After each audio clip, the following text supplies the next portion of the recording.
যে আপনারাও কিন্তু এই অভ্যুত্থানের মধ্য দিয়ে এক ধরনের পরিবর্তন চেয়েছিলেন, এবং সেটি পরিবর্তন আমরা সকলে প্রত্যাশা করেছিলাম যে দেশের একটা মৌলিক রূপান্তর, গুণগত রূপান্তর হোক, যে কারণে সংস্কারের প্রশ্নগুলো এসছে, আমাদের পরিবর্তন। কিন্তু আসলে আমরা যে পরিবর্তনের ধারাটি সিস্টেমের পরিবর্তন চেয়েছিলেন, বক্তব্যের পরিবর্তন, তাতে আপনি কতটা আশাবাদী হতে পারছেন যে আসলে আমরা কাঙ্ক্ষিত পরিবর্তনের দিকে যেতে পারছি কিনা? না, প্রথম কথা হচ্ছে যে আমি এখানে আপনাদের দুজনকে চিনি, যারা 90-এর গণঅভ্যুত্থানের সময় বা তার আশপাশের সময় ছাত্র আন্দোলনের সাথে যুক্ত ছিলেন। অন্য দুই সহ আলোচক সম্পর্কে আমার ওইরকম একটা ধারণা নাই, কিন্তু আমরা 90-এর আন্দোলনের পরও এক ধরনের ব্যর্থতার মধ্য দিয়ে আমরা গিয়েছি। যারা আন্দোলন করেছে তারা কিন্তু পরিবর্তন করার সুযোগটা পায় নাই। এবারও কিন্তু একই ঘটনা ঘটলো। আমরা বারবার বলেছি, কিন্তু আমরা যেহেতু জুনিয়র মানে কি বলে অংশীজন, মানে ছোট অংশীজন, জুনিয়র না ছোট অংশীজন, সেই কারণে আমরা যে বারবার বলেছি যে আন্দোলনের সংস্থাগুলির মধ্য থেকে নেতৃত্ব নির্বাচন করতে হবে, যারাই পরিবর্তনটা করবে। কিন্তু দেখেন এখানে যারা আছে, ছাত্র 3 জন ছাড়া আর 2-1 জন উপদেষ্টা যারা শেষের কয়েকদিন মিছিল মিটিং এ ছিলেন, তারা ছাড়া গত 15 বছর দেখেন ধারাবাহিকভাবে যারা এই ক্ষমতায় আসছেন তারা কে পরিবর্তনের পক্ষে ছিলেন। এখন আজকে বাণিজ্য মন্ত্রী হিসেবে যাকে চাপিয়ে দেওয়া হয়েছে, তিনি তো বেনিফিশিয়ারি অফ দিস মানে শেখ হাসিনা রিজিম। তো ওনাকে পাট মন্ত্রণালয় দেওয়া হচ্ছে, উনি পাটের বড় ব্যবসায়ী, বড় প্রতিষ্ঠান পাটের। আমি সে বলতেছি, কিন্তু রতন ভাই, আমাদের তো ডক্টর ইউনূস, তিনি তো সর্বজন গ্রহণযোগ্য একজন ব্যক্তি, খুবই পাওয়ারফুল। না, উনি সর্বজন গ্রহণযোগ্য হতে পারেন, কিন্তু উনি কি এই আন্দোলনের স্পিরিট ধারণ করেন কিনা, আমি সেটাই আমার প্রশ্ন। উনি সেই সময় ইয়েতে ছিলেন, এই যে ছাত্র জনতা তাকে ক্ষমতায় বসিয়েছে। না না না না, জিনিসটা ধারণ করা আর ক্ষমতায় বসানো তো একই জিনিস। তাহলে আপনি আমাকে বলেন যে জনগণ যা চেয়েছিল, জনগণ কি চেয়েছিল যে ভ্যাট বৃদ্ধি করা হোক?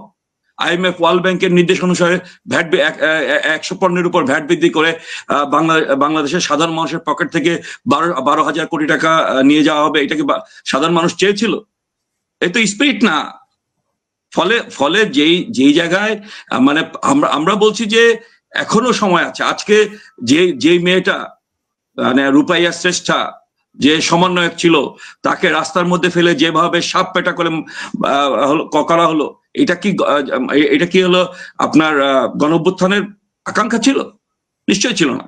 ফলে ইউনূস সাহেব যাদেরকে দিয়ে এই রাষ্ট্র পরিচালনা করতে চাচ্ছেন, বা তাদের সঙ্গে যাদেরকে নেওয়া হয়েছে, তাদের যদি ধরেন বয়সের কথা যদি বিবেচনা করেন, আমরা আজকে 21 বছর চিন্তা করছি, তাদের কারো বয়স তো 80-র নিচে না, প্রত্যেকে 80-র উপরে। 80 মানে 80 যারা বয়স, তাদের পক্ষে তো নিজের বডির উপরে কন্ট্রোল রাখা কঠিন, তারা কিভাবে রাষ্ট্রের উপর কন্ট্রোল রাখবে? আমি সেই প্রশ্নটা করছি।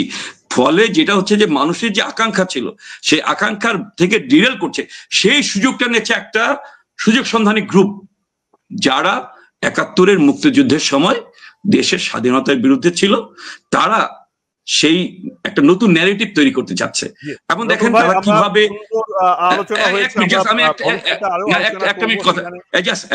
একটা কথা বলে আমি শেষ করব। যেমন কোন রাজনৈতিক দল এটা বলতে পারে না যে আপনার এখন নির্বাচন দেওয়ার দরকার নাই, আপনি পরে নির্বাচন দিয়ে। রাজনৈতিক দলের কাজে হচ্ছে নির্বাচনে অংশগ্রহণ করা এবং আপনার হচ্ছে দেশ পরিচালনা করা। তারা কেন চাচ্ছে? তারা মনে করছে যে এই সময়ের মধ্যে তারা একটা ন্যারেটিভ তৈরি করবে, তারা প্রশাসনে তাদের নিজস্ব মানুষকে বসাবে এবং একটা প্রশাসনিক কু করার মধ্য দিয়ে তারা হচ্ছে রাষ্ট্র ক্ষমতায় আসবে। তারা জনগণকে ফেস করতে ভয় পাচ্ছে। সেই ন্যারেটিভ যারা করতে যাচ্ছে, সেই ন্যারেটিভ ওয়ালাদের বিরুদ্ধে আজকে হলো আমি বলি যে প্রথম অভ্যুত্থানের মধ্য দিয়ে শেখ হাসিনাকে পতন ঘটানো হয়েছে। যদি আবার কেউ এরকম চেষ্টা করে, দ্বিতীয় একটা গণ অভ্যুত্থানের মধ্যে দিয়ে তাদের পতন ঘটানো হবে।